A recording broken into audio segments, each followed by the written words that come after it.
The big game is this weekend. Harper and Machado still haven't signed, and is this the year that Ricky Fowler finally wins the Phoenix Open? The Main Event Podcast is coming up next.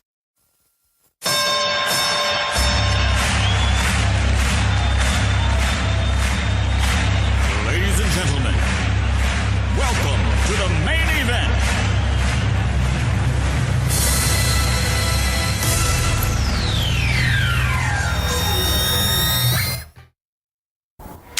Then put your little hand in mine. There ain't no hill or mountain we can't. Nuts.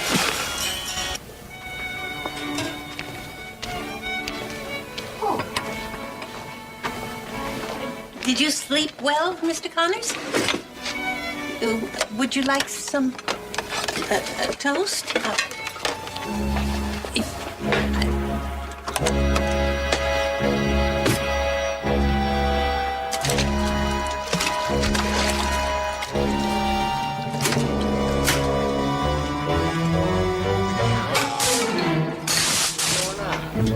Oh my God.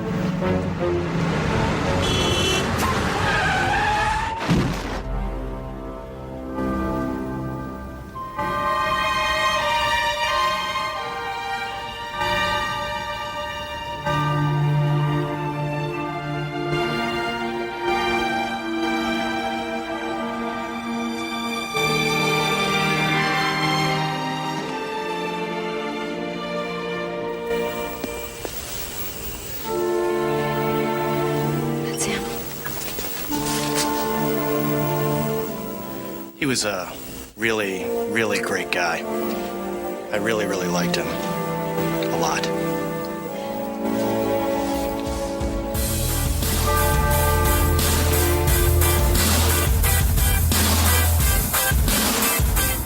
Welcome to the Main Event Podcast. Jason Carter along with Steve McCullum.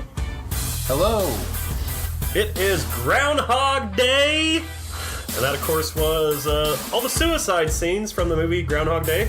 It looked like in the movie, though, he had no problem with the toaster going in the bathtub and jumping in front of the truck, but he thought about the jumping off the building. Whoa. Have you ever been on top of a high thing and you look down? Like, you hesitate, right? Well, you already killed yourself twice. What's the third time? Well, all right, you found a hole in Groundhog Day. That's the hole, Jason. Good job. The one hole in Groundhog Day. Anyways, yeah, no, but I got some Groundhog Day trivia and facts coming up. So yeah, You got prizes? no prizes. But I Put got people some, in a drawing to win nothing. How about that? yeah, we'll put people in drawing to win nothing. Anyways, today is Groundhog Day. What's his name? Pastani? Is that I'm saying that right? Pastani Phil? Pakistani? No. Pakistani? How do you? First of all, you're not saying it correctly. And now that you've butchered it 4 times, I can't pronounce it. Ponzatonic? No. It's Pennsylvania. The town of Pennsylvania. If anybody knows how to say Phil, let us know. I look it up. I have an issue going on over here. But anyways, he decided that winter will come to a close quick. So it's gonna be, did he? it's gonna be early spring. He saw the shadow. So he saw his shadow. Yeah, saw the shadow. You sure that's right? Or maybe it's different. I don't know. I never keep up with that stuff. Like, did he see it? Did he not? I do want to go to PA though once for it, just to kind of see Phil You come brought out. it up. You brought it up. I just And saw you don't that know. he said that spring is coming early. So if that means he saw a shadow or not, He did I don't not know. see his shadow. So spring's coming early. So spring is going to be here early, which is great for those of us in Phoenix, because for those of you thawing out this weekend, we've been a brisk 72 the last 3 days. Man, wore so shorts the other day. Felt know. great. Almost thought about taking the light sweater I had on off at one point yesterday. I thought about doing what Adam did last week and just getting a bunch of flights that were going to get canceled, you know, just so I could feel the pain and suffering that other people were feeling. What's the flight have to do with everybody freezing? I don't know. everywhere, Well, I mean, so. it got canceled because of the cold. I don't know. Punxsutawney, Phil. Yeah, there you go. Punxsutawney Gosh. Field. There it is. That it is. It's going to kill me here if I didn't get it. So you want to go all the way to Pennsylvania. I want to go over this here.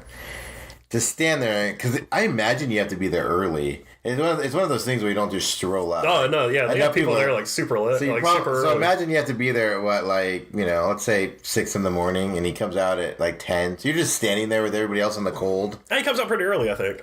Does he? Yeah. It's like right at like sunrise. Like you get pretty early. I don't know. All the Twitter stuff say 4 minutes ago, dude. Well, no, it's been out for a while. Oh, 2 hours ago. There you go. So right there. But regardless, bucket list. Bucket list. If I just casually strolling by, I might like make a glance. Oh, hey, over what's going on right there? Nah, bucket list thing. Good Instagram photo. Get a selfie with Phil. Yeah. Why not? I might like glance over as I'm walking by. But I'm certainly not going to spend any time hanging out with Punxsutawney Phil. Well, that's the only Phil people were talking about today because Phil Mickelson did not make the cut at the Phoenix Open. Wow, can't believe that. Crazy. We were there, obviously, but he teed off early yesterday. But I didn't see his round. But I mean, he wasn't playing great on Thursday, but he definitely wasn't. But he closed out pretty good. Yeah, but he wasn't 5 over, 6 over. Yeah, I mean, he went from 3 over to 1 over in the span of a hole. So he had a pretty good closing round there, like closing hole. Just trying to wheel his way back into contention, but did not. Well, he's pushing 50, He's going to be on the Champions Tour here. Is that what they're calling the Old Man Tour now? The Champion Tour? Or Poor Phil. It's not the Senior Tour anymore, so... Super Bowls this week. A whole lot of people in the Northeast care. Some people in the West care. And most of America doesn't care. This is going to be the worst rated Super Bowl in years. I mean, still get watched because it is the Super Bowl. Yeah. I mean... Because it's a party. God, 85 million people watching the Super Bowl. What a horrible rated Super Bowl, It's an excuse to party, Exactly. But did you see LeBron's wearing a Kaepernick jersey yet last night on the way to the game? Ooh, was he? Yeah, you gotta support a guy that's been in the league for 3 years. Hey, you know what? I feel you. Was it a Niners jersey or was it a free agent jersey? It was just like a gray number 7. And it said Kaepernick on it? It had number 7. Come on. What? Come on. Why else would he wear a number 7 jersey? Oh, maybe FUBU's going through You think that's it? A new phase here? They were 05. Maybe they're number 7 now? You think that's it? You don't think? I mean, I don't know. There might be something to it here. KD did too. And showed their support for I mean, it looks like a Raiders jersey, clearly. I mean, that's like the Raiders kicker right there, right? Yeah. Is he number 7? They're supporting King, huh? Or whatever. Yeah. Go with that, Jason. I don't think he got a job last year, so... Yeah, he did. Yeah, he was signed instantly at Buffalo or somebody. Let's see here. What is it? Okay, so... Jason. Oh, yeah, Durant actually says, I'm with Cat. Yeah. I mean, LeBron's doesn't. Looks like it's just the number 7. Nike jersey. Looks like it's one of those dry fits, so, who knows? So you're actually trying to find a way to see that LeBron's give the benefit of the doubt. Give the benefit of the doubt, maybe. Jersey? Right. Well, make sure you follow us on Twitter at The Main Event Pod. Also on Facebook at The Main Event Podcast. Hit me up, Twitter, Snapchat, Instagram at JasonCarter03. I hashtagged Radio Life last night, and I've been getting a whole bunch of people who, want to be musicians, starting to follow me all of a sudden. I was at the studio. Oh, I'm like, why? Yeah. Why'd you do that? That's what I was going to ask you. What? Because I was at the studio. I was like, all right, closing tonight, hashtag Radio Life. And I'm like, next thing I know, I got all these wannabe rappers and DJs that are following me. I think the guy who's playing tonight at the Bird's Nest is following me now. So I found out about him. I looked him up. Matthew Guerreau or whatever. DJ Grow! First of all, he was at the Open yesterday signing autographs at the exit. You probably walked right by him and didn't even see him there. No. He had a big sign up there, and I was like, who the heck's that guy? Matthew Guerreau. So he's a DJ. Yeah. Yeah. They always do a DJ on Saturday night. The Chainsmokers aren't considered a DJ, I guess, but basically the reason why Snoop played with the Chainsmokers last night, because I thought it was a weird pairing, was because Chainsmokers are DJs. 2 guys are DJs. Yeah. I didn't know that. You know that? So all they do is cover other people's songs and mix it up, and Snoop was rapping along with them and stuff. Like Marshmello. I saw Marshmello live at the Indy 500. Because when you think Indy 500, you think Marshmello. Well, they have the... real quick, you can follow Steve at SMAC500 on all those platforms as well. But no, so they do the... yeah. FYI. They do the snake pit and Indy 500, which, people literally have no idea there was even a race going on, right? Well, 2 years ago... It's also clear out in the far corner. So, 2 years ago, there was a red flag, during the race, and we were sitting up there in turn 3, and it was right across from turn 3. So like, I forgot who it was who caused the red flag. I think it was Scott Dixon or something like that, and almost like flipped his stuff off out in turn 2. Caused caution. They had to fix the fence, so there was a red flag for like 45 minutes. That's when somebody went up in the So yeah. I got to enjoy a little bit of marshmallow there. So you think he's like in the back, stretching because DJs don't want to pull a muscle in their arms, or whatever. Even though they just push buttons nowadays. But do you think he's like just sitting there like his feet up? Like in the back waiting? Yeah, and then all of a sudden it's like, red flag. Mello, get out there! Marsh, get out there! Oh, I mean, he was going way before the red flag. Like, yeah, because they do it during the track. Yeah. Like, as soon as the green flag flies, the entertainment comes on, and it's just like, you see everybody down there just like beatboxing and partying, and it's like, these guys have no idea there's even a race going on, Well, it's no. And then it closes like 30 minutes before the race ends, so they go watch, they figure out a hole, we're all drunk, they go watch the race, and that's what all this entertainment's going to. It's no different than what we've been doing in Phoenix for the Waste Management Open, that's called now, by the way, not the Phoenix Open. Until 2030. But I feel like we pioneered this trend here in Phoenix where, come for a golf, but stay for everything else, and come for everything else and see some golf. See some golf, yeah. Like I went to a party the other day and a golf tournament broke out. Yeah.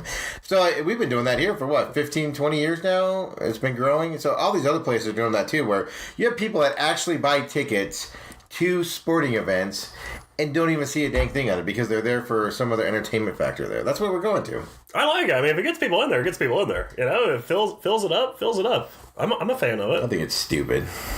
I mean, I don't care if Joe Blow is watching whatever race I'm watching. Like, come out, have fun, party, enjoy it. I mean, as long as it makes the city or whatever the money and they all care and they get theirs worth, like, do what you gotta do. I think it's stupid. Why? Yeah. I mean, I follow golf, but I'm not the hugest golf fan on the planet. But, I also like to watch a little bit of golf if I'm paying, well, we don't pay, but if I was paying to get in, I would want to watch a little bit of golf. That's just me. Yeah, and you still, when you go, you do watch the golf. So who cares what Joe Blow's doing? Let Joe Blow be Joe Blow. The thing I thought was hilarious was the other day we looked at that Bottle Blonde bar that they have out there. Yeah. And there's another, like, the one old guy who's, like, in there and they're just playing Cardi B. And dude, they played a lot of Cardi and B. Usher and, making money moves. And the one guy's, like, sitting at the end, like, with his binoculars looking over at 17, like, oh, yeah, that's a good approach right there, He's, like, the only one that cares about the golf inside that place. Everybody else has, like, no idea what's going on. Did you get a picture of him doing that? I should have. No, I should have. I didn't think about it either. Yeah, he's, like, all in golf attire and binoculars watching the golf. But the best thing about nobody else is Bottle Blonde right there, because I thought it was like, oh, it must be like a private deal. No, the public can go in there. So this guy literally was like, I'm going to go in here and watch. Like, for some reason, that's true. The 50 Cent lyrics are like inspiring me to like run in here and Kanye, and I'm just going to go in here and watch a little golf. That was one thing was this year, man. They had music all over the course this year, which they never had before. So yeah, you can clearly hear like at least 6 different songs going on the entire time you're out there. Who was teeing off? Bubba and Usher's all. Yeah. And he's teeing off on 18. It's like, oh my god. Bubba's like, what is that over there? Can we turn that down, please? Well, that's what makes it fun. Entertaining, I guess. I mean, I would have fun, whether... Well, the people watching is fantastic. Oh, it's great. What people wear, the way people dress. Girls in heels. On the hills, I want to see that today where it's all wet and soggy out there and everything. Like, it's heels sticking in the mud, they can't get them out. And, you got the old guys, like, living off of every hit of every guy, staring at their scorecard, running around. Oh, it's just a beautiful thing. Hey, what group is this? Oh, yeah. Look at that. Oh, look at them go. Yeah. And then you also got your get in the hole guys. And I didn't hear that much of that this year. There was a little bit when we were over by the green. It wasn't so much on the tee-offs. Usually. A little bit when we were sitting over at... the 18. There's a couple of guys drunk late in the day who were like, get on the hole. It's like, really, dude? It's a par 4. We're like, come on. We didn't really... Well, you can drive 17 on the right day, so... that's true. We didn't see a lot of guys tee off. We only saw a few holes tee off. We were more approach shots and putts and stuff, so... all that good stuff. But that's going on here this weekend, as usual, Super Bowl weekend, Phoenix Open. Right now, Ricky Fowler has a 4-stroke lead. Playing under 5 today through 12. Kutcher, his closest rivals, under 4 today. And he's also with Ricky right now, along with Justin Thomas. So we're rooting. I think we're rooting for Ricky this weekend because he's never won this tournament. He's come so damn close. Yeah, I've seen him blow it on 18 at least 3 times, and then one time he blew it on 17. I saw him blow it on 17. He went to the playoff with Matsuyama. Yeah, that's 4 times I've seen him blow a lead, or at least be tied for the lead, and then did not get it. So what'd he do? So yeah, he blew 17. Went to the playoff. Off the back. Went to the playoff with Matsuyama. They tied because they had to just go back to 18 and play it. Yep. They tied it. Then they went to the 3-hole playoff. Yeah. And he had the lead. Blew it on 17 again. It's like, really, dude? Official Bill music just started following me. See, there you go. Getting all these random ass musicians. Hey, whatever. Hey, I'm all about the follow count, you know? Yeah, exactly. Up the numbers. It's a numbers game there on the Instagram. Weird music on your deal now, so. I know. I always get these like weird messages about marketing now. Now I changed over to a business Instagram is what they call it.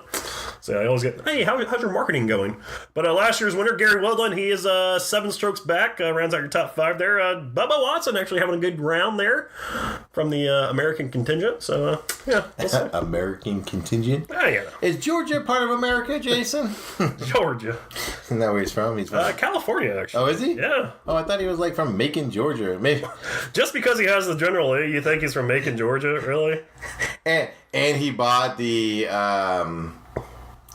Dukes of Hazzard car, General Lee. Yeah, I just said that. And I know, but I'm just saying. Oh, did you? Yeah. I was like, just because he has the General Lee, you think he's from Georgia? I didn't hear that. No, I thought he meant his name was Bubba. He was from Georgia. That's where I was going with it. No, when he won the Masters, it was all about how it's like his home. Okay, whatever. Bubba, wherever you're from, buddy. I don't care. Jerry Lester Watson Jr., nicknamed Bubba. Teaches himself the golf, everybody. Taught himself. So he was born in Florida, but he did live in California there for a bit. And about like a year? Yeah, now he's back in Pensacola, Florida. Okay, so Pensacola, Florida is the South. Yeah. It's Florida, but it's basically Georgia. And he's deep South. Yeah. They should have just extended Georgia down. But he did go to University of Georgia there for a bit after going community college in Alabama. See, I was going to say, I'm 99% sure he's from Georgia because when he won the Masters that year, it was all about how it's all about where you want to say you're from, where you're not from. You know, it's one of those weird things. It's like Phil, where you know. Do I say I'm from Arizona or I'm from Texas? Eight different. You tell people everybody where you're from. You give them the synopsis. People are like, where are you from? And you're like, wow, I was born in DFW, but I lived in Okinawa for 2 years. Lived in Burleson, and then I lived in California, and then I did this, and everybody's just like, oh my god, dude. Yeah, no, I just got to get it all out. You know, I've been everywhere, man. Been everywhere. I was born a traveling man. It's so funny to watch you do that. Dude. I just look at you and be like, just say you're from Phoenix, dude. You do it in subtle though. When they're like, when you start talking about sports, you go, well, you know, LA and California, those are hometown teams, you know. First of all, I don't say hometown team. I just get it out of the way. I grew up rooting for those teams, is what I say. So I just get it out of the way. You do the whole, I grew up rooting for this team and this team. Then I also had a thing for this team. Same thing. No, because when I say, now we get in this argument, because when people go, what's your favorite team? And I go, I don't have a favorite team. They're like, you have to have a team you root for. And then I say a team, and they're like, how the heck did you become a whatever team? So I have to explain to them why. That's why. I don't just come out. Just claim it. Just do it right off the bat. That way you don't have to ask 800 questions. So name 9 teams that I root for what reasons? Various reasons? Yeah. Well, you know, I grew up liking this team and that team and went with that team. So, did you know that Tom Hanks, Chevy Chase, John Travolta, and Steve Martin were nearly cast as Phil Connors? But director Harold Ramis thought they were all far too nice. So he thought Bill Murray was an asshole, which is why Bill Murray... That's actually why he gets most of his roles, is because he has that twang of whateverness. Whatever you want to call it. Yes. And also Harold Ramis, whenever he would try to give Bill Murray directions, he would cut in with, just tell me, good Phil or bad Phil? Harold Ramis, isn't that the Ghostbuster guy that's dead? He's the one Ghostbuster guy dead, right? Because they're talking about doing Ghostbusters 3. Because Bill Murray said he would never do another sequel. And Dan Aykroyd came out saying that they have a script and everything, and it's so good that even he thinks Bill Murray would sign up for it, but he won't be a Ghostbuster because he doesn't want to do that anymore. And then it went on to talk about how they can't have all 4 of them because one of them's dead. Well, so that movie actually ended the friendship between Murray and Ramis. They continually rode over the tone of the film, with Ramis wanting to be comedic and Murray wanting to be more philosophical. The final straw came The second one? No, in the first one? Groundhog Day. Oh, Groundhog Day. I'm sorry. The final straw came when Ramis sent the script writer Rubin to calm Murray down after the actor kept calling Ramis in the middle of the night. This didn't stop Harold keeping Bill's overcoat from the movie, so... There you go. Some random facts. Ooh, Hollywood fighting. How long did Bill Murray stay in Groundhog Day? What? Because remember he was in Groundhog Day, X amount of days? How many days did he, go? It was like 2 months. 38 days. Yeah, I knew it was a long time. It's longer than you think it is. 38 days is what it was. Yeah, I knew it was longer than you think it is. I think everybody thinks it's like 4 days or 5 days or something like that. The way they cut the movie, but does that include when he's dead and they find him? They have to go to the morgue and claim his body. Yeah, we claim because the next day he came back. So yeah, 38 days. That's what they depicted. It took him 38 days to realize what he needs to do to get out of it. Speaking of which, it's such a dark and morbid movie if you think about it, with a good ending in it. But man, that Sonny and Cher song is just one of the most horrible songs on the planet. But that movie does it justice. It's the one place where it's a good place for that song to be, right? You're like, oh, this is terrible. If I had to wake up to that song every day, I would off myself. I'm just gonna go right there. Sorry, Cher. I know Sonny. I know long gone. I don't think cares about my opinion. But sorry, Cher. But wow, a lot of drugs in the 70s for that song to be a hit. Let's just say that. I got you, babe. So we got that PGA going on here this weekend. We're about, baseball season about to start here in Arizona. Everybody's starting to come in. It's kind of started already, and I was driving by Talking Stick yesterday, leaving the Open, and I saw got some good teams coming in town here that are going to be doing a little college exhibition. So I saw TCU. They're ranked number 10. They're going to be here. Number 19 ranked. Don't remember the name. So they're going to play, because they always do that. They're going to play. Yeah. They're going to play a pro team. And then Cal State Fullerton. No, they're playing each other. I was going to look it up actually because I was going to say look it out there. I know ASU plays Diamondbacks. Yeah, every year and stuff like that. But no, they have some Salt River 4 deal or something. Oh, really? Yeah. So looks like a pretty good tournament. I've always wanted to see Cal State Fullerton play. They've always been a huge baseball team. So yeah, they've always been a dominant. That's why 25 right now. Cal State. Yes. Yeah, they had a down year last year and the year before, I think. Oh, here we go. Cal State was always the team. ASU's always had good baseball teams, and they could make because the tournament you have to go to the regionals, and Cal State Fullerton they're always in their bracket, and they would always get knocked out by them, and then Cal State would go on to be really good, So it was always frustrating playing Cal State all the time. Let's see. Is it this one here? Yes, the College Classic. So that's they're playing at Salt River Field then? Yes, so those are, of course, dates where we are going to be in Tucson for racing. Of course. But that is going to be on Friday the 15th. So who is it? It's TCU? Vanderbilt, Cal State, and Virginia. Well, it makes sense that the Eastern teams are coming out for it. Get the Eastern teams out here because they're not doing much baseball right now in negative 40-degree temperatures. Right, and then I think I saw something there for that Sunday. Let's see what we got here. Sunday, Sunday they're playing as well. Virginia versus Cal State. So maybe we can go to that game. That'd be fun. So, more important news, Jason. Did you see Lindsey Vonn finally is retiring from downhill skiing? Really? Yeah. She's finally packing it in. She's had all those injuries and everything recently, and she keeps trying to come back, and she finally announced she's done. Of course, Lindsey Vonn. Well, she's more famous for being a downhill skier than what you're about to say. Oh, I was going to talk about her going downtown on Tiger Woods. Yeah, I know where you're going with that. Helped resurrect that career. That's not what she's known for. But actually, Tiger ruined her career because that's when she had that huge. She blew out her knee on that one downhill. And cost her was when she was dating. Tiger ruined Lindsey Vonn. Yeah, she spent enough time on her knees and finally gave out. Boom, boom. Psh, oh. Tiger's sex jokes. They never get old. Another thing we can blame Tiger for, everybody. Thanks, Tiger. Make Sundays great again. Make Sundays great again. No, you see the Barstool had that shirt with the Tiger silhouette that said "Make Sundays great again." You know, they say golf sucks, but he's not in it. You gotta wear the red. So there you go. Anyways, big game tomorrow, which we are gonna get into here in a minute. Still no word yet on Machado or Harper. Machado's going White Sox. I'm convinced of it.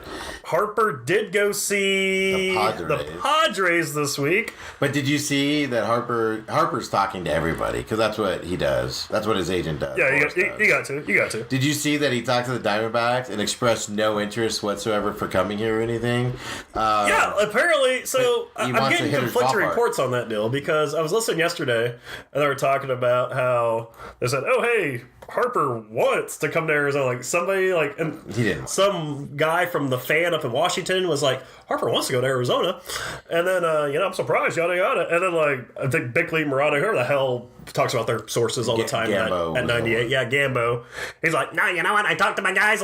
No conversation. No conversation." They did talk to him. Well, I can't confirm because I wasn't in the meeting, but I'll confirm it anyway. But they did talk because why wouldn't you talk to every team if you're an agent? Because you want to be able to tell other teams that there's other interests out there. But they did say that he likes Arizona because it's a hitter's ballpark, even though they have the humidor now, which kind of settled it down last year. So he did say that. But according to what I saw, and it might have been Gamble that said it, but somebody said that he expressed zero interest in wanting to actually play here, and that he wants to come here. It was just more of a conversation and why he would like the ballpark. So word out of San Diego is that the San Diego Brass sees Harper as a business marketing opportunity and may now lean towards securing his services over those of Manny Machado, despite their obvious need at third baseman and swarm of young, controllable corner outfielders. So the Padres, being the Padres, right? Yeah, Padres are being used right now for another team to get more money and everything. So keep your dreaming up, Padres.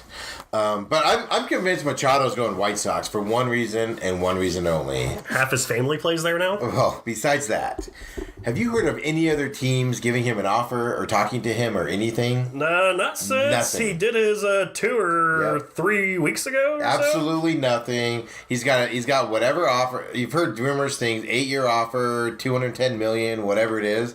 And right now it's just the agent trying to get a better deal out of somebody out of there. But I'm just convinced he's going White Sox at this point on there. Now, Harper, because all these stories are starting to come out now, tells me that Harper knows where he's going.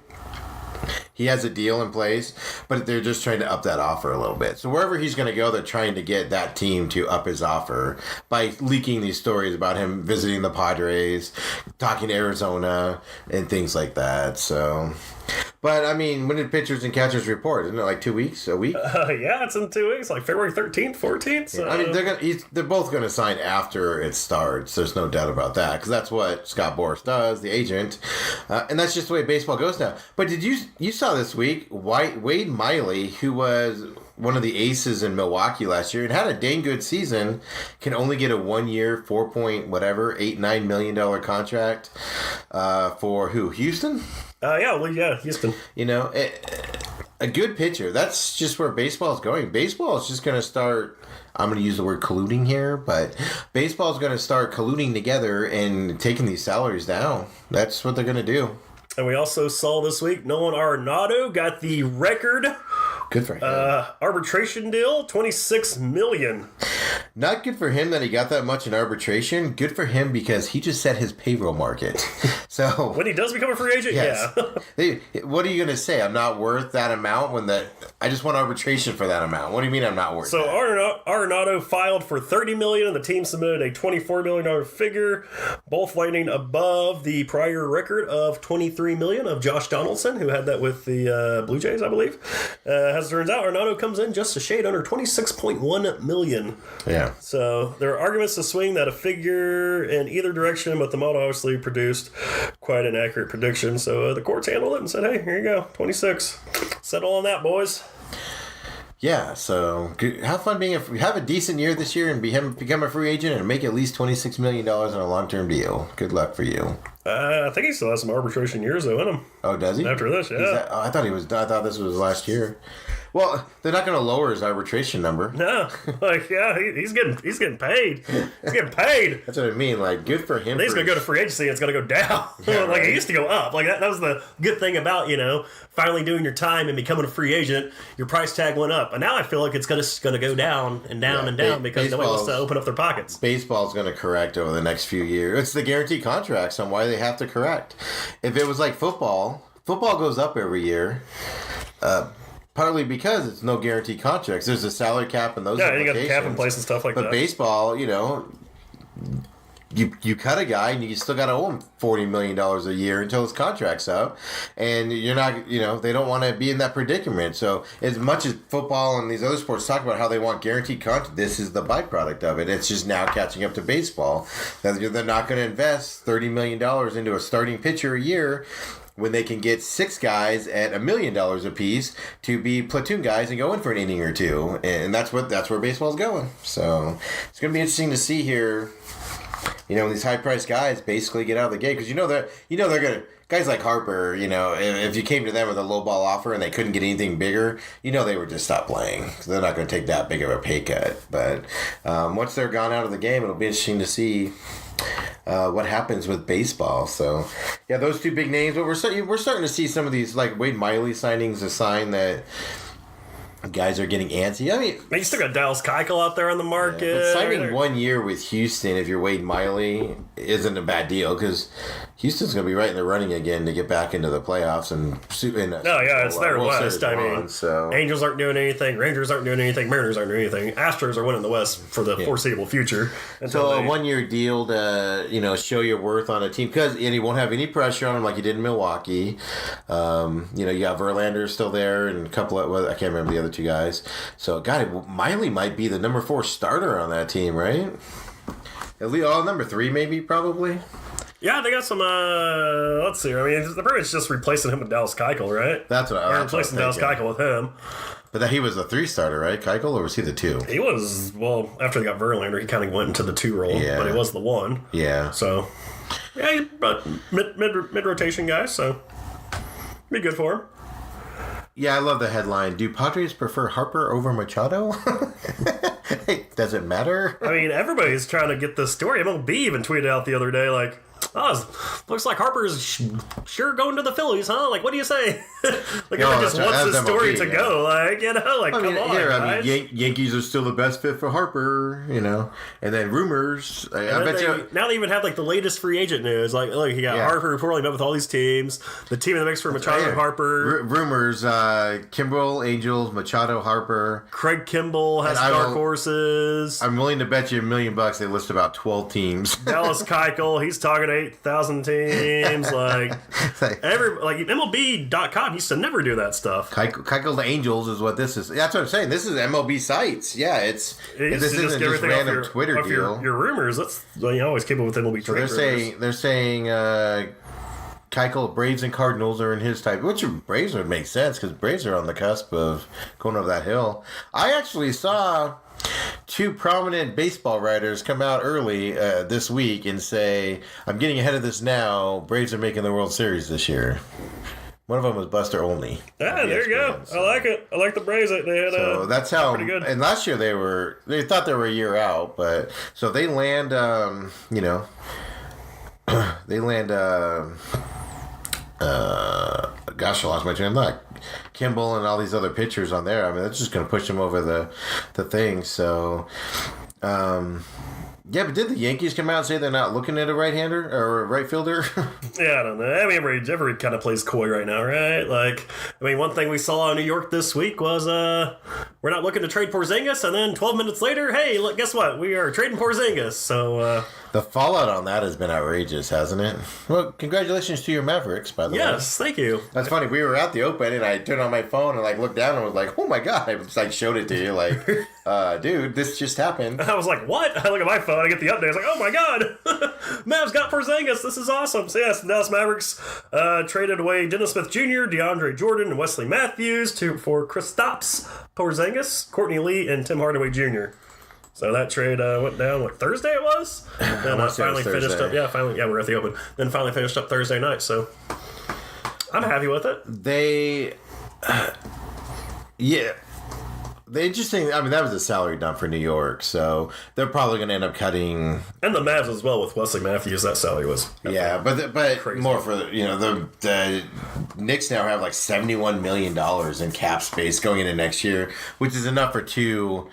Max deal. So I mean, they made no bones. They want KD over there, Durant in New York next year, and the guy that drafted him in Seattle is running that team now. He's got a good history, and I even saw. I hate when race gets brought into stuff, but I've seen a few articles talking about how if he's not the only African American GM in basketball, he's the one. And a lot of the players like him a lot. Now you still have the owner Dolan there, but KD seems like the type of person that would go with somebody like that as opposed to to prove a point. Plus right. He's from there or whatever, so. The Knicks are going to be interesting this offseason, but, Lakers just got LeBron back. So how bad is the NBA ruining their league right now? What do you mean? So Anthony Davis comes out and says he's not going to re-sign for the Pelicans. Kazingas, your boy, what's his name? Porzingis, it's been known he doesn't want to stay in New York since the end of last year, but with his ACL tear or whatever, his Achilles tear, he's been quiet this year. But, I mean, they traded him because they know they're not going to be able to re-sign him and things like that. That was more of a, we're going to break up with you before you break up with us type deal, But then Anthony Davis comes out, so to try to push it, there's so much collusion going on between it's not even the players, it's the agents. The agents are running the NBA right now. Anthony Davis signed with LeBron's agency, and now all of a sudden it's I want to trade. He fired his guy, so he hired the guy to get him to where he wants to go and play, and LeBron wants him to go and play. Like, it's not the players colluding, it's the agents are running basketball right now, and it's just horrible for these owners. I don't know, as an owner, you put up with it. And David Stern wouldn't put up with it as a commissioner, but it looks like Silva's going to put up with it, and that's not good. You're ruining basketball if you allow your players, these big name guys, to dictate where they're going to go and everything, and because you're going to ruin these mid-market teams, especially when they're in contract. Like I get like free agency and stuff like that, but in contract, like I'm only going here, and if you trade me somewhere else, it's gonna be a 1-year deal. Like, quit your bitching and just like man up, sack up, and play fucking basketball. You could say that you could say that all you want, but I mean, look at the Portland, and 90% of the NBA is going to be irrelevant because they're mid-market teams. And you're going to have 4 good teams in big markets. That's not good for any sport. I don't care what you say. It's not good for any sport that would happen, because you're going to have a whole country that's just not going to have an interest in your sport. I think they're ruining it, but yeah. Get off my lawn. I guess I'm get off my lawn guy. Get off your lawn. Get off my lawn, we have an all-star. What's the point of having an all-star game in the middle of the season when you have 3 teams that are all-star teams? Yeah, like I think this is the first time, like, who was it? Utah has somebody playing in the all-star game, or Orlando? Like, I was like, what? Like, no, you don't. They don't do the whole one guy has to represent. I think they stopped that. Yeah, I think they stopped that a while ago. They need to bring that back. But even teams like Boston are struggling to sign some of these big name guys and everything. Boston's not a small market by any stretch, but it's just basketball needs to figure something out with these teams. They need to get their players. I'm not saying you spread them all out. You need I mean, even back when Jordan's day, it was him and Pippen, and then he had a bunch of role players. You always have, the Detroit Pistons years. It was Isaiah Thomas and Dumars and Bill Laimbeer. So you always got to have 2, maybe 3 superstars and some other guys on there. But I mean, I saw what the Lakers are going to give up. Basically, the Lakers are giving up their whole team, two first-round draft picks to get Anthony Davis. Who else can you possibly sign if you unload all those people? You're basically making the move for 2 players to come on board. That's just ridiculous. I'm okay with what Golden State did because Golden State hasn't gotten rid of anybody yet, but they keep signing. Because if guys are free agents like what's his name, who had the Achilles tear and he just started Boogie Cousins. If Boogie Cousins is a free agent and nobody will sign him and he can't get a better deal and he decides I'm going to take less to go to Golden State, I'm okay with that move. He just wants a ring. He's like, I want to get my ring. And Golden State hasn't traded, half their team to get a guy over there. So I'm okay with that type of a move. But just as these players in the middle, Kyrie Irving now is raising a stink about how he doesn't want to be in Boston anymore because he's going to end up in New York with KD, supposedly. It's just, I just think basketball's ruining itself at this point. I mean, but even, I don't know. I mean, the Cousins thing, because 2 years ago, or 3 years ago, we were kind of down on Durant when he did it. It was one of those can't beat him, I wasn't type deal. down on him at all. If you're a free agent, sign wherever the hell you want. If you want, they have the money for it. I don't want to play against them. I'd rather go get it, and... I didn't say that at all. There's a lot of people that were. I said that about LeBron, but I said that about LeBron for a reason. LeBron had to go somewhere to be bigger than what he was to get his championships. KD did also, but KD doesn't brand himself and act like he's the best player in basketball. Yeah, he never once called himself the GOAT, like old LeBron. Well, I'm glad you think that, LeBron, because you should think that. However, you probably shouldn't vocalize it. Speaking of GOATs, the greatest coaching quarterback duo tomorrow night will be playing in their 9th Super Bowl. Oh my God, the Joe Montana and Bill Walsh are back in the Super Bowl? You know what I'm talking about, man. Bill Belichick and one Thomas Bartholomew Brady. I don't think that's his middle name, but I just like saying Thomas Bartholomew. Is that his name? No, totally not his name, but I like it. So, this Super Bowl is going to be awful. Let's start with that, my opinion. Probably. We'll make picks later. However, there's no interest. So I was telling you, like yesterday morning, I follow this site that talks about trends in sports, and they literally sent a tweet out, and it said, Friday morning before. Have you ever seen a Friday morning before the Super Bowl where the major sports networks are talking about basketball, baseball, and say it was something else before they even talked Super Bowl. Kellen Moore being the offensive coordinator for the Cowboys. One of them was that did get a lot of talk. Yeah, one of them was like moves, like non-playoff moves, non-Super Bowl playoff moves. And that came after Jerry said, "I don't want to announce anything this week. Yeah. Super Bowl. I want to help the game be prestigious." He's like, screw it. Let's talk Kellen Moore. It's so true. There's just no storylines on this. People are tired of the Patriots being in there. I think a lot of people think the Patriots just have this game wrapped up. On top of it, right? So the only storyline that I can find that is even intriguing at all is Gurley's knee. The only thing I'm seeing from everybody, like Kevin Harlan was on yesterday with Ben and Skin 105.3 The Fan, and he said they're like, all right, so what's the storyline? Get us, you're calling the game. Like, what's the storyline for this game? And he just talked about the Tom Brady Belichick thing. But they talked about that for like 5 minutes. Like, it was funny because they call Kevin Harlan on, they get him on, like, all right, man, so let's talk basketball. We know you're calling the Super Bowl, but let's talk basketball, man. What's some of this Porzingis deal? And they literally talked like 12 minutes about that's the point. That deal. Yeah. And then they're like, so Super Bowl's this week, man. You're calling it on Westwood One, here on The Fan. So what you look forward to? He's like, the storyline, it's got to be Belichick and Brady, Great duo. You know there's no storylines when, I swear to God, if I see one more goddamn story about how Tom Brady said hello to the 42nd player on their roster every morning when he walked in the clubhouse. So Tom Brady's a great guy. I'm going to vomit. And I'm gonna Gronkowski vomit. just wants to party, man. Yeah, but we knew that one. So, but that's been the story all year. Like people are, I was struggling to make the team, and I came in one time and I made a mistake in practice, and Tom Brady pulled me aside and said, "Hey man, you're better than that." And you know what? He was right. And I went out there and I made the team. Tom Brady, I think Tom Brady's so much for that. He's such a great guy. And then all the media is all, "Wow, Tom Brady! Look how nobody else would have done that. He's such a great guy out there." It just makes me want to vomit. This amount of Tom Brady's a great guy because he does things he should be doing. And not just the Super Bowl that's going to be bad. The halftime show is equally going to be bad with Maroon 5. Seriously. And whoever else. Then somebody else get involved. They're having that cartoon dude from SpongeBob. Squidward? Yes.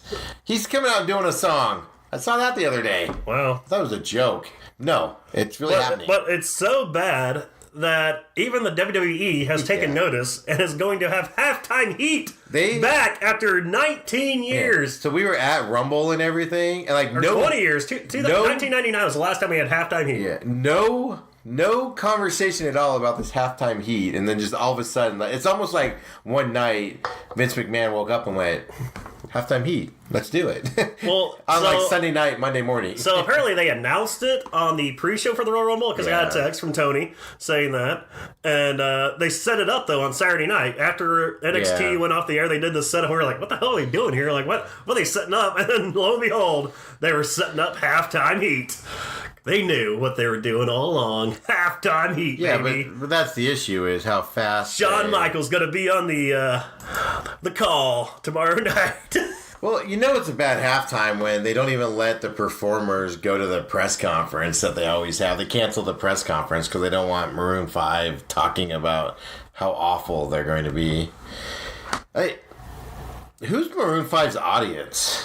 I don't even know teenage girls that like Maroon 5. I mean, they used to. Used to. Exactly. Back in 2004, 15 years ago, yeah, they were cool. I mean, I get Katy Perry because you want that crowd. I mean, that dude does the voice, right? Yeah. That's why I'm shocked. He's doing a CBS halftime show, not an NBC. That's the more shocking thing. It's a separate deal. I mean, yeah, but still, I don't know. We should call up Tony Romo and see what he thinks about the halftime. How great the halftime show is going to be, Mr. Nostradamus. Except for when he was playing quarterback. I wonder if he's going to predict what songs are going to play. Did you see? Oh, can we get Tony Romo on halftime? They're going to start off with. They've got 4 hits. They got 5 hits that they'll play. She Will Be Loved. But then when they play She Will Be Loved, third song or closing it out? That'll be early enough because you don't end with a. She Will song. Be. But then they have that one dude that's a guest. Yeah, I don't know the guy's name. I forgot. I forgot it. Yeah, some nobody. 9 Chains. They got Girls Like You, so that's a new one. That's what Cardi B. That'll probably be their opener. You think Cardi B's gonna be there? I know they were negotiating with her. Maybe we'll see. They always have that surprise guest, Jason, to keep you guessing. That could be the one. Or they could go with SZA. Maybe that's the guy who's going to be there. What Lovers Do. I haven't stayed awake for a halftime show. That's usually my nap time. Well, you're up last year for it. So, but I don't think I saw it. I think I was up. No, we were watching and you got mad because Timberlake did that Prince deal, and you're like, that's right. Prince hates you. Why are you doing it? And he was all like, "Oh, I love Prince." I didn't get mad, but I was like, that's ironic that Prince hates him, but he had to do it. That's right. That was last year. So last year at the bar. Other than that, generally, I don't remember ever watching. I missed the Katy Perry one with the shark. Because I woke up and was like, what's with the shark? That was here in Arizona. Yeah, what's with the shark thing? That shark effed it up. So, I remember Bruce Springsteen in the year the Cardinals went, but that's because I was there. Yeah. And he was clear on the inside of the field. I remember Nipplegate. Nipplegate, that was big. Do you remember that, though? Real? This drives me nuts about that. So I remember I was at the ex's parents' house watching the Super Bowl, and literally flips it off, and the camera changed immediately. You were like, what the hell was that? You literally, it didn't register what you saw. But there was so much outrage that somebody emailed whoever the network was and the FCC, and then it just gained traction, and then people went back and started DVRing it and pausing it and seeing it, and that's how it built. It was nothing when it was live. It was literally nothing. I remember when it happened, and I go, their boob just come out because they cut that pretty quick. They cut it quick. Like You I couldn't see knew something anything. happened because Yeah. they cut it super quick. But like, you couldn't see I don't know it. how they registered cut. Like. But that's what I mean. And then you go back, and if you look at it now, you go back and look at the articles, like, the pictures make it look like her boob was hanging out for like 30 minutes, like, while she was performing. It was literally like half a millisecond. And it drives me nuts about that stuff, how just stuff just gets in there and just goes on this mainstream tear. And I was like, it wasn't that bad, everybody. So there's no stories really going on in the Super Bowl outside of, Gurley's knee. No players for the Patriots are hurt. Julius Peppers, he announced his retirement yesterday. That's a huge deal, man. 17 years. Did you see his going goodbye thingy? Oh, it almost makes you cry. Oh, man. It almost makes you cry. Tear jerks. He wants to keep playing, but he knows he can't play forever. It's right there. So if you go to Carolina Panthers Twitter, I'm sure their Facebook page, they have the At Panthers. Yeah, they have the Julius Peppers saying goodbye. It gives you a little bit of a tear because he played football already. More importantly, he was a better UNC basketball player than he was in football. He probably could have been the next Michael Jordan or LeBron James. I was watching a couple of his dunks from UNC back in the day, and they were pretty righteous. Anyway. We can get him in the All-Star game skills contest. Do a little. And the nice thing is he went back to the Panthers and played his last couple years there. He wasn't one of those guys that signed a one-day deal. He actually went back. Because where was he before? I know he was with the Bears for a while. Yeah, he kind of journeyed it up there for a little bit. Yeah, remember how dominant he was when he first got in the league, though? Like, he was he was a beast. He was the first defensive lineman to play that style. Now, of course, all of them do, because everybody's looking for that type of a player and everything. But the USA Today came out with a what did the Patriots do before the Super Bowl? Because, well, they've been in so many of them. Julian Edelman, he just takes a little melatonin. Tom Brady goes and sees sick children and gives them all teddy bears. He's the greatest guy ever. Rob Gronkowski just says you got to take it all in. He's like, we have our meetings and stuff, and then, we just kind of go out, have a nice dinner, probably watch a movie, and get a good night's sleep. It's like, that's the most crucial. Got to get to sleep. Philip Dorsett, he's going to enjoy some chocolate ice cream tonight. So look forward to that. Patrick Chung, he's going to watch Chopped. No, that's Is that a movie, a show, or yeah, it's that show Chopped. It's one of those car ones, right? No, it's I think it's a food one.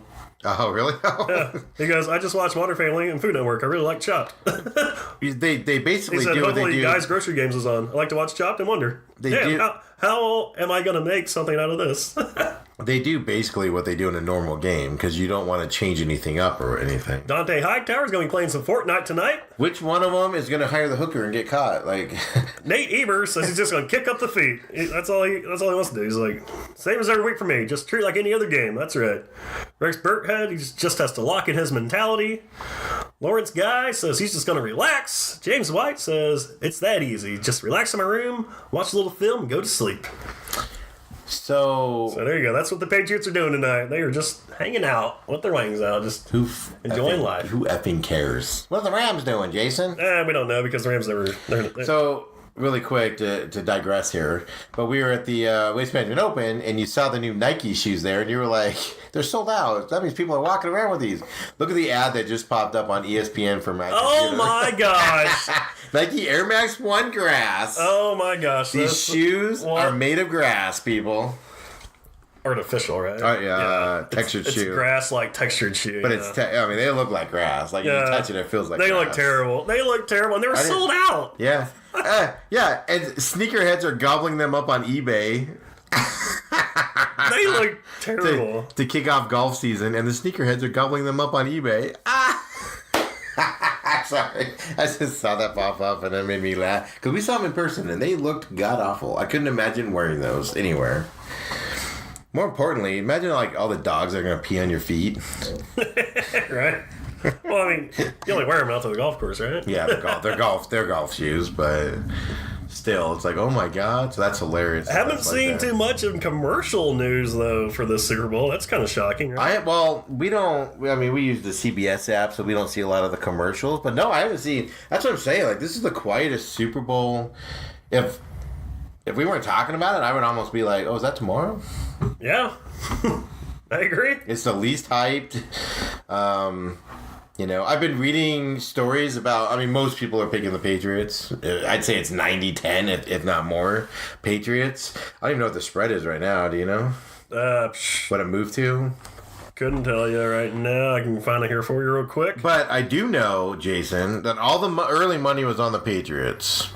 All the money all week has been on the Patriots. Now the big money's starting to land on the Rams. $1 million today, correct? Couple. So a flurry of big Super Bowl bets, some greater than $1 million, showed up on the Los Angeles Rams late this week in Las Vegas. The largest one's coming from a bettor who shredded sportsbook for millions on last year's Super Bowl. That's the guy that put down something ridiculous on the Eagles and everybody laughed at him. He put down like $2 million on the Eagles and everybody's like, no chance in hell. Oops. Lo and behold. MGM Resorts reported taking a $2 million money line bet on the Rams late Thursday. I mean, they have to accept it. So that's how much money's on the Patriots that MGM was like, we'll take your $2 million bet, money line bet on that, because that means they're even on both sides. Yeah, the money line right now, it's plus 115 for the Rams and minus 135 for the Patriots. I was going to say, it's moved a lot, The spread is 2.5. Over under 5.6. What's the points? What's the over under what? Oh, 56. I was going to say, I was like, what? 5.6 points is what they're expecting tomorrow. They're expecting a I've couple seen field goals into safety. A lot of the Saturday morning gambling shows that are on the radio, I was out running around this morning, we're saying take the over. Do you think we're going to have a 27-24 football game? You know what? I mean, looking at it, we saw last year. I mean, look, the Patriots don't have a defense at all. But the Rams offense, though. That game, last week, when they played the Chiefs 2 weeks ago or whatever, it picked up late. Just like the Super Bowl did last year. It picked up super late. You're right. The year before that, we saw the Falcons were up 28-3. We all know that score, right? 28-3 with a minute 30 left in the third. Looking at the numbers, passing yard wise, Goff, he's got Brady beat in passing yards, 4,688 yards. Got him beat in touchdowns, 32. Todd Gurley, he's got Sonny Michael beat in carries, in yards, and touchdowns. Sony Michel, we've been over this. Oh, yeah, Sony Michel, whatever the hell you say. Trying to become the first player to have 100 rushing yards in single playoffs. I know, but Todd Gurley, isn't it? We don't know if he's healthy or not. C.J. Anderson has been outplaying him. Well, he could outplay him too tomorrow. Who knows? Yeah, right. And then you got Robert Woods. He has 86 receptions for over 1,200 yards. The problem with the Super Bowl is generally the first quarter is like a 0-0, 3-0 ball game, because they're trying to fill each other out and get their nerves down. And then it's so different in these games. Because it's not just come out, warm up, go back in, and come out like a normal game. You come out, warm up, you go back in, sit there for an extra 10 minutes while they do the pregame crap. Then you go out. So, there's a lot of factors involved there. But I'm not saying it's not going to hit it. I'm just saying a lot of these professional gambling guys are saying it's going to hit over. I think it's going to hit over. According right now to the matchup predictor in the Football Power Index, the Rams are 52.4% chance in the matchup predictor over the 47.6. All the simulators and everything. This is the interesting thing. Everybody's looking at, and even after they determined these two teams, I was like, Patriots are winning the Super Bowl by 400 points. That's your first gut reaction. All the simulators like Madden and everything, that when they do it legitimately and don't put refs in there that suck and everything, that one was pretty funny. They're all picking the Rams. They're all saying the Rams are going to win this game. And the reason why they say the Rams are going to win this game is because the Rams are going to run the football down New England's throat and keep the ball out of their hands. So right now you can get tickets for $2,444 on StubHub. That is, of course, before fees. Well, they sit in the upper corner. They've stopped going down. Then they dropped. Yeah, this is normally the day where they kind of hover for a little bit. Like Friday and Saturday, they kind of hover out a little bit. Then tomorrow, will be like, all right. But did you hear? I don't see them going up a lot because there's no demand. There's no interest in this game whatsoever. Where it goes high is when there's a ton of interest from people, non-sports people that just want to be there. Did you hear about the guy who made $1 million on a Super Bowl ticket scam? Yeah, and he ripped off his mom for like $36,000. Mm-hmm. I didn't read the article. I just saw the headline. But, so did you read it? So how did he rip off his mom for... Did his mom think she was buying 2 Super Bowl tickets for $36,000? So this Georgia businessman, he's left town. He skipped town. Yeah, he left with all the money. He swindled nearly $1 million in Super Bowl ticket scam, including $36K from his own mother. Keaton Sa, which doesn't seem like a very promising name when it it comes soup? up on your Google. I know it's SHAH. I don't know. Okay. I was going to say, is it Adamica's brother? But he promised football fanatics premium seats to Sunday's big game in Atlanta, took their money, and then was never heard from again. Authorities say it was just crazy, mind-blowing. Alec Tart, who told WSB that he plunked down $20,000 for tickets that never showed up, said everything seemed legit. Like, what kind of deal is this guy running? He ran digital printing business, Digital Express, and Norcross, and sat on the Georgia Indo-American Chamber of Commerce. He's left his business behind, and that just tells you that his business was going down the toilet. He said he had a squeaky clean business reputation, but the shop owner suddenly couldn't be reached when it came time for him to meet Tart late last month, prompting Tart to go to the police. Sa's mother also told cops she lost $36,000 in her son's alleged ruse. She declined to press charges, though.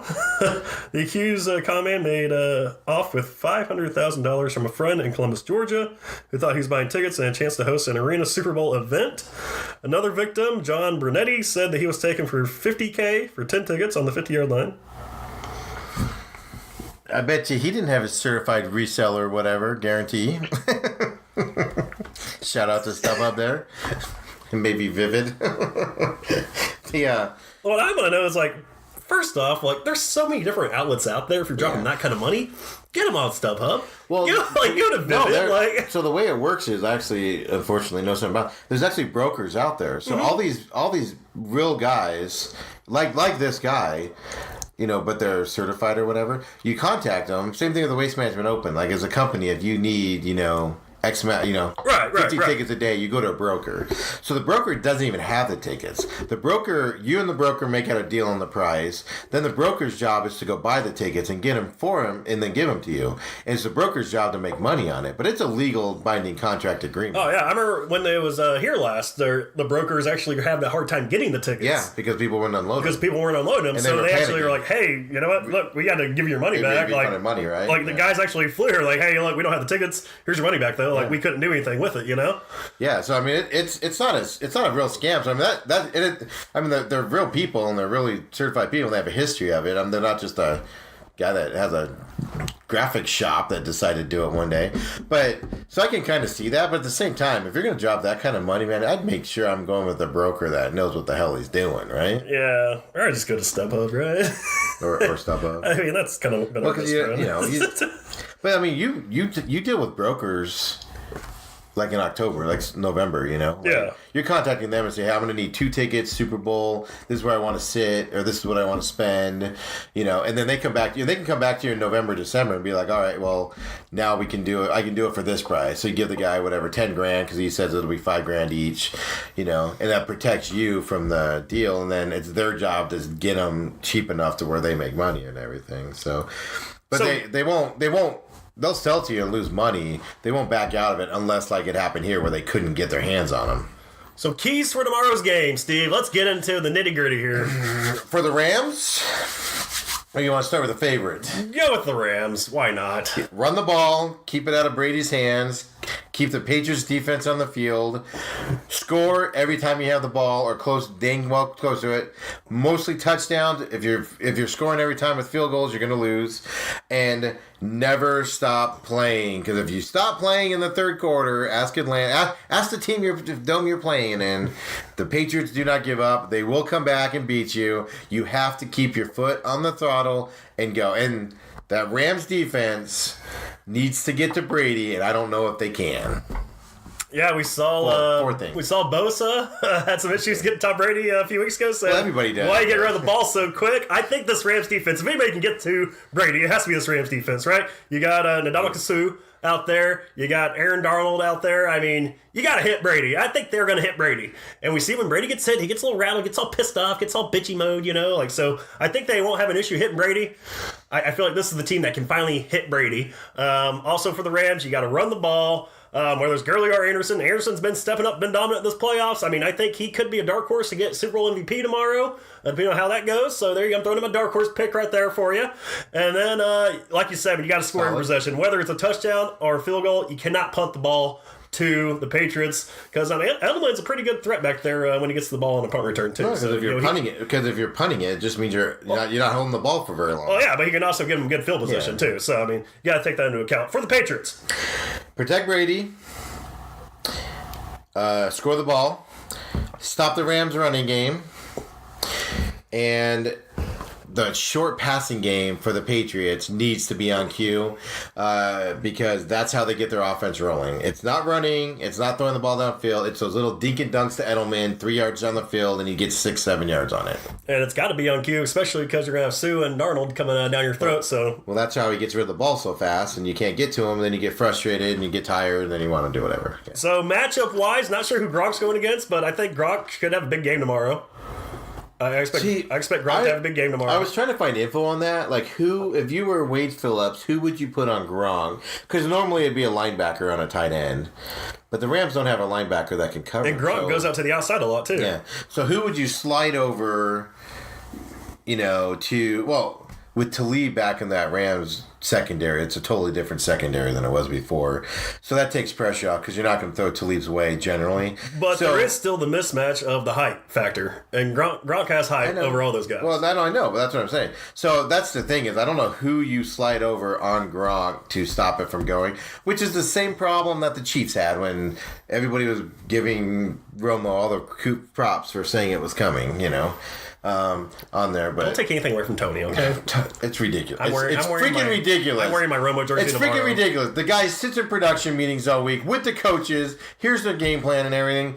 Sitting a mile high in the fucking stadium, excuse my language, and he's looking down on the field and can see everything. If he was that freaking great, he would have more than a 500 percentage, whatever his 500 winning percentage was, and he would have won the Super Bowl every damn year if he was so freaking genius back there. Because God dang it, he was the quarterback. He could have sat back there and gone, I can just throw the ball to my tight end over here on the corner like he did. It's garbage. Anyway, enough about crappy Tony Romo. I swear to God, if after this game, if I hear how Tony Romo is a genius and can call plays and he needs to be a head coach next year, I'm going to freaking throw my TV through the back window. I'm just telling you right now. I can't handle it.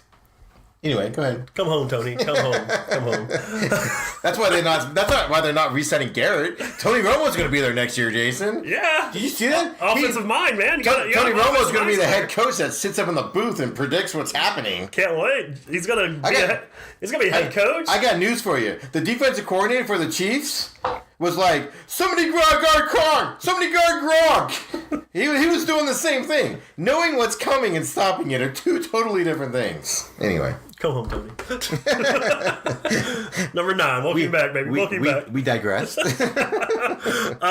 yeah, I got to figure out who's going to go Gronk. That was my first little deal there. Like you said, I mean, for the Patriots, you're going to have to stop that run. You got to figure out a way to stop that run. And then stop the big plays. Because Goff, I mean, those Rams, they do set up for big plays. And they get a lot of big plays, too. So, I think it's going to be one of those games where, I mean, I think it's going to be kind of like it was last year where, the Patriots just couldn't stop the big play. But, I mean, if I have to pick, obviously I'm going Patriots because, I mean, it's the Patriots. They've been there before. They can't get complacent. They got complacent 2 years ago when they, first 3 quarters, they were very complacent. No, they were getting their butts kicked. Beat the Falcons. No, they were getting their butts kicked. But that's because the complacency issue. Like, we're always here. Whatever. Last year, coulda, shoulda, probably won that game. A couple deals happened. But they got kind of complacent. I mean, the Philly special. Come on, now you got to stop the Philly special, They right? did not get complacent. They got were complacent. beat.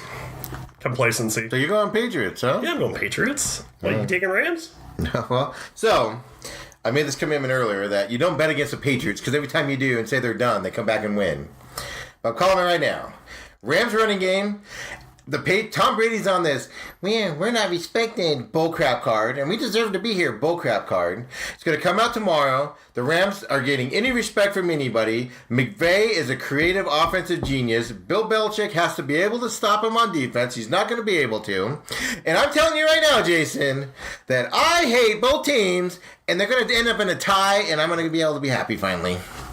Just kidding. The Rams are winning this game. The Rams are going to upset the Patriots. You want to wave this Rams rally towel? It's going to be the Atlanta game all over again for the Rams, where they're going to have a big lead going into this, but they're not going to take their foot off the thing at halftime. The Rams are going to keep it on, and they're beating the Patriots. Tom Brady. ladies and gentlemen, Whose house? is going LA's house. Hashtag Rams house. LA got a lot together. I hate the Rams, but the passion. You're gonna I hate the jerseys, Patriots rocking with the the blue and passion. yellows tomorrow. The ugliest things ever. I do not even want to watch it. That's just god awful. But it's going to be like Atlanta, but the Rams aren't going to take it out. Tom Brady, ladies and gentlemen. The people in that everybody says is the GOAT. Does he retire after this game? He is about to become the losingest quarterback in Super Bowl history with how many losses he has. Tomorrow. Chalk it. Rams, baby. Do you still call him the GOAT? No, I don't call him the GOAT now. Call him the biggest loser? I don't call him the GOAT now. So there's tiers of GOATs. You want to go into that? So there's tiers of players, right? I wasn't planning on it, but sure. Okay, let's go into this. So there's tiers of players, right? So you have like greatest of all time is like one tier, right? You got like, Tom Brady. You got Joe Montana. They're in the GOAT status up here, right? Up here. Up there, yeah. So there's like four like Earl Campbell's in there and everything. But then they have their own ranking. So they're all like greatest of all time, right? But they all have their own ranking. So Tom Brady is a GOAT for what he's done now and everything, but he's not the GOAT. That's still Joe Montana. Montana. So that's the thing is you have this grouping. It's just like no different than you have the guaranteed Hall of Famers, first ballot guys, but then you have those guys that are Hall of Famers, but they might take them 4 or 5 years to get in, but they're still Hall of Famers. They still have the numbers. So that's what you get in. So he's still the GOAT in today's day and age, but he's still not Joe Montana, and he'll never be Joe Montana, ever. And it's not based off of Super Bowl wins either, people. And it's not based off of stats because it's skewed. It's not based off of any of that. Joe Montana played harder teams to get to his Super Bowl victories. Not in the Super Bowl, but leading up to the Super Bowl. Name me a hard game that the Patriots have played to get to the Super Bowl. They played... They had the easiest path ever known to man. They played Peyton Manning a few times there. Peyton Manning, who... Back when the Colts didn't have a defense. Yeah, exactly. Weak defense. But they lost to the good defense of the Broncos that one year they played. But, but furthermore, so the Patriots go to the Super Bowl and they play these other teams in the NFC who, some of them have been better than them. Like the Eagles last year were a better team going in. And sometimes those NFC teams fell flat on their face. But the fact that the Patriots haven't won a Super Bowl for more than one score just tells you how equally pairing they are with the NFC side of things. I mean, the AFC is a weaker conference. There's no saying ifs, ands, or buts. The AFC has been a weaker conference for the last 10, 15 years of the NFC teams. The NFC teams are in harder divisions. They have to play harder. They play harder teams. Done, solved, done, whatever, gone. Rams, baby! About time you give the respect to the Cowboys. So the Rams had to beat 3 weeks ago. So about time. About time. I was actually... referring to the Saints game, but... Well, you gave respect to the Cowboys. No. We put some respect on it. It was a hard road. They had to play the Cowboys too, right? Hard road. Yeah, Thank you. They had to sleep through that Cowboys game at home. Thank you. So, one last thing, Steve. Are we? Did I say that I'm going Rams? I thought so. Yeah. Hell is freezing over that I'm going with the Los Angeles Rams. There you go. Here's your Rams rally towel. Wave it proudly. Wave it proudly. I'm so depressed that I have to pick between... This is kind of like picking between Hitler and the devil. Oh, speaking of Hitler, that's actually my next story. Well, I didn't even know that, folks. So, here you go. One last thing, Steve. Millennials. Oh, I saw that. They are rewatching Seinfeld, and they are saying it's super offensive. You know why? Because, well, everything you do to millennial is fucking offensive, right? So... Seinfeld is now very popular with the millennial audience, and they're starting to watch it. Millennials, of course, that group between 22 and 37. I'm part of that group, but, I'm... It's 22 to 37? Yeah. No, it can't be 37-years-olds. That's the currently aged right now, so it's not like every year it goes 37. No. I know how it works, Jason. I'll be a millennial for... I would have said 22 to like 29, 30, maybe 31. But not 37. Yeah, I still don't like being called a millennial. I hate it. But, that's what it is what it is, right? You're a little sensitive on stuff. But I am not. We make jokes about sensitivity stuff. Anyways, so they were calling out jokes saying they were super offensive. One includes the soup Nazi joke. Speaking of your boy Hitler right there. But why is it offensive to him? Because he's called a Nazi? Because they have no problem calling our president a Nazi nonstop. Right? As Bustle explains, the nickname and the scene are offensive because the parody the conditions that Jews were held in concentration camps during World War II. The Puerto Rican flag joke, that's another one that these people hate. They actually won't.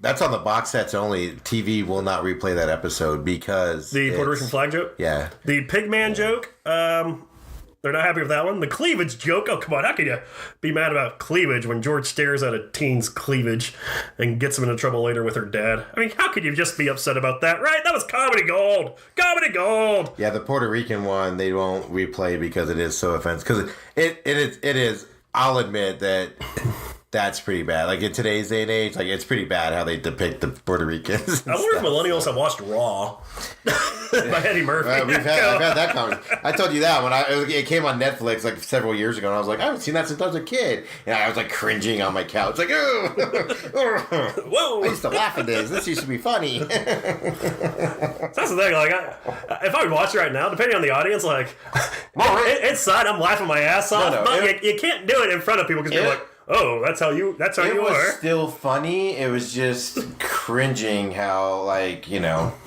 Like that wouldn't fly in today's world. Well, the joke isn't, just the words he uses. He's not making fun of them or whatever. It's just the words he uses where now it's not acceptable. Right. So you're like, not only is the cleavage one mentioned, but also the one where Jerry and George make fun of a woman's big nose, which leads her to eventually having plastic surgery. Jerry Seinfeld himself reacted to the accusations, and he doesn't like it, right? He has frequently spoken publicly about believing that society has become overly politically correct, meaning that pushing ethical boundaries is what makes comedy funny. So Jerry Seinfeld says, I don't care about you, shut the hell up. Jerry was one of the first comedians to come out and say he wasn't going to do comedy on college campuses anymore because of that, because you have to be, because people didn't like jokes. Yeah, you gotta be edgy. Jokes and everything. Well, I mean, look at, I don't even know. He could have said something horrible. I'm not going to pretend like I know. But I mean, there's comedians every day that are being shunned and don't have careers anymore, big careers anymore, because they made a joke and everybody got mad about it. And Louis C.K. Like I said, he could have said something horrible. To be honest with you, I don't know. He did have the N-word in one of his deals. but you push the limits and everything. That's the whole point of comedy and all that. But yeah, Jerry was one of the first ones. But Jerry was also one of the ones that was one of the first ones to say the Puerto Rican flag one shouldn't be shown anymore. And if you watch it, they portray him. It's terrible. They portray him pretty bad, Effing Kramer. I mean, Kramer was on the show, so come on now. The Daily Wire points out that in 2017, The Guardian wrote about problematic TV shows and included Seinfeld in its list. In 2015, Salon wrote an article about 10 episodes of Seinfeld now deemed racist and sexist. Go back to, the whole premise of a internet skit that is absolutely hysterical, Zach Morris's trash. Like, that's the thing is, society norms change over time. And back in the 90s, Saved by the Bell was the best show on television for us kids, so. But now you grow up, you realize how trashy it is. Wow, Zach Morris, you are trash. It's hilarious. It's hilarious. But it's great because you're like, wow, he really was. And even Zach Morris himself came out last week on the set of his new show or whatever, doing his new show premiere, The Passage, and said, yeah, I was pretty crappy. So he has to say that now, right? So there you go. No Saved by the Bell reunion coming up, I guess. Well, I guess it could come up. We saw a dude with a Kelly Kapowski shirt yesterday. Yes, we did. Picture. I should tweet that out. That was impressive. I was kind of jealous. I want to ask where he got it at. They used to sell that at Walmart. Did they really? Yeah. I don't know if they still do, but they used to. I used to have the same shirt. So I need 3 of them, please. 3 of them. Get them 3. Anyways, what to watch for the rest of this weekend outside the Super Bowl tomorrow could be the big day for one Ricky Bartholomew Fowler, not Flower. Flower. His middle name's not Bartholomew. You just make Why is it not? He now has a 3-stroke lead over Cooch. He's through 14 holes. But yeah, 3 strokes over Cooch. So it looks like. I'd say this week there's really nothing. Cooch could be coming back right here, man. After the AAF starting. It was the AAF, American Alliance of American Football. Yes, it starts next week. For those of you that are degenerates and need gambling fix in football, you got it coming up here. I gotta check out the AAF spreads. So. And then and Jason's killing his dog here. And then other than that, it's just golf, basketball, and then. I mean, who cares about basketball? Well, you got the tournament coming up, NCAA tournament here. You got to start doing all that here. Yeah, you got hockey picking up, all that stuff. So, yeah, I mean... Yeah. Sports are getting a little slim. Sports go sports. And then if you're out here in Phoenix, of course, it never gets slim because spring training's right around the corner, and, yeah... We just love doing everything outside. So there you have it. Thanks for listening to the show. Hope our predictions are true. We'll talk more about who's wrong, who's right next week. You didn't come out with CJ Jensen's going to suck this week and going to No, I'm giving the MVP, man. He's my dark horse MVP. Who's your MVP candidate? I'm impressive. Oh God, I didn't think of that. I'm all Put me on the spot here. Who can we go with? Well, if you think the Rams are going to win, it's obviously got to be somebody on the Rams side. Right. Well, I picked the Patriots and still think C.J. Harrison can be the MVP. Oh, yeah. You know what? If the Patriots win it, it's going to be Gronk's going to be the MVP because he's going to be the guy that pushes them over. He is retiring after this game, by the way, win or lose. I'm 99.9% confident about that. His body's That's just a prop bet. broken down. There's a prop bet on Gronk and Brady both retiring. Brady, I don't think will. And on the colored ties Romo and Nance are wearing. Seriously? Yep. And, of course, you got to talk about if Nance is going to mention the spread. It's one of those things where, like, Joe Buck always... Nance doesn't do that, though. When will Joe Buck talk about the spread? And Joe Buck would always, be like, in Vegas, they have this game being a landslide. Or Nance doesn't like do that, though, right? Because, Al Michaels is always known to talk about the spread in coded terms before it was popular, so... Well, Joe Buck never talked about it, but he would, because he knew what the prop bet was, he'd be like, in Vegas, people be like, oh, he's going to talk about it. He'd be like, this game is pretty close. Right? So he would never do it. So Nance does, the same thing. He does, the same shtick. He's like, yeah, Vegas has this game. Wow. Right now, so they never mention the spread, but people always bet if they mention the spread. Jim Nance is one of those announcers that you don't even know he's there. He announces the Masters. Other than that, I can watch a whole game and not realize I'm listening to him. He just has a soothing sound. He's just there, which is good, actually. I'm not knocking it. That's awesome because I'm going to know Tony Romo's there because he's going to talk over him all the time. Yep. He's going to tell us how it's a nice formation and he's going to throw the tight end across the middle and so you're going to know Romo's there. But Jim Nance is just one of those guys where you just never know. You could go a whole game and not even realize he's there. So one of the prop bets right now is whether or not Maroon 5 sings. Oh, they're lip syncing The SpongeBob SquarePants song. The thing I saw first, I thought it was a joke because the site I saw it on. And then I saw on a reputable Super Bowl site where it said expected to perform some song that everybody knows or something that... Yeah, so the song entered, pop culture, and some of the characters performed at the halftime of the Bubble Bowl, a championship football game intended to mimic the Super Bowl. He, apparently, he's going to be there, so we'll see. So there you go. Could be hearing Who Lives in... Could you imagine if he just comes out, Who Lives on a Pineapple Under the Seas? They're like, what the hell? But he's going to... I'm assuming it's going to be it's not going to be a stuff, like a real thing. It's going to be like a cartoon that's superimposed there, right? Right, yeah, totally. So the crowd there won't see it. They'll have to look at the big screens in order to see it. Yeah. It's going to be the worst halftime show ever, right? Probably. It's just, oh my God, I have no desire. I've never a Maroon 5 fan to begin with, but oh my God. Ugh. But anyway, MVP, I'm just drawing a blank. I have no idea who it would be for the Rams. Oh, you said Gronk, so we'll go Gronk. So there you go. You picked the Rams, you like Gronk for MVP. I picked the Patriots, I like CJ Anderson for MVP. There you go. We're totally just going off ourselves because, hey, who the hell cares, right? It's sports. Sports goes sports. Woo! Sports. F yeah!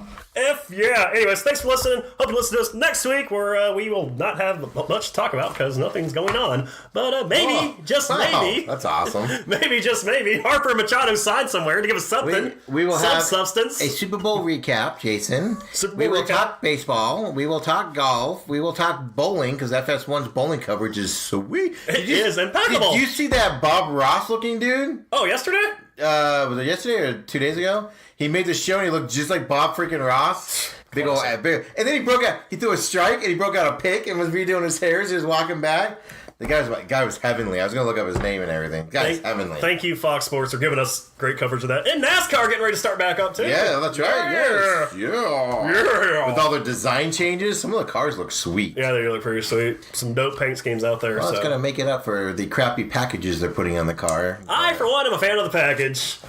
I'm reading all the, because they're in Vegas doing all the testing for the media people, and the media people are just ripping them. Look, to shreds. all these fans out there, yeah, we'll talk more about this on Racing with Jason at some point, but all these NASCAR fans out there who, they don't know what real racing is and have bit them on the ass. All right, if you want real racing, go to a goddamn dirt track, okay? Until then, NASCAR's about entertainment and joy, so just enjoy that they're going to do something to give you more passing, and that's exactly what they're doing. If you have to manufacture or not, they're giving you something that you want, and you're going to get it, and you're going to enjoy the hell out of it when it does happen. I do like the Mustang look. Yeah, Mustangs look sweet. Yeah, that was a good move by Ford. I agree with that. I want to see that Super Open Cup Series, because that Xfinity car looks dope. Yeah, we haven't seen it. I haven't even seen that on the test track. That looks dope. Have you? Yeah. It's been on the test Yeah. track? Oh, you know what it was? Yeah, you're right. It was. I did see it. Somebody had it because they were doing the Xfinity Cup racing. Yeah. They were doing the dope. testing. That's right. You're right. I did see it. I didn't even realize it was a Supra. So there you go. Anyways. Fast and Furious. Thanks for listening. Next to you. God bless you. God bless the troops, Hobbs and Knobs. And God bless America. Did you see that preview? No. Oh my God, it's phenomenal.